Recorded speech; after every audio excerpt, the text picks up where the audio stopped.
మీరు బలహీనులు కాక ధైర్యము వహించుడి, మీ కార్యము సఫలమగును. ఆమెన్.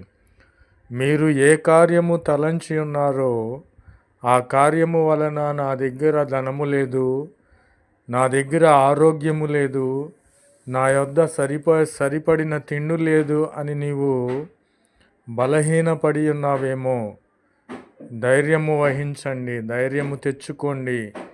మీరు ధైర్యము తెచ్చుకొని ఎడల మీ కార్యము సఫలమవుతుంది. ప్రభునామమునకు స్తోత్రములు కలుగునుగాక. నీవు ఏ విషయంలో బలహీనపడి ఉన్నావో ఒక్కసారి జ్ఞాపకం చేసుకొని, నీ ఆత్మీయ స్థితిలో నీవు బలహీనపడి ఉన్నావా? అంతకుముందు ఉన్న పరిశుద్ధాత్మ నీలో ఎందుకు పని చేయడం లేదో నీవు ఒక్కసారి ఆలోచించు. నీవు కృంగిపోవద్దు.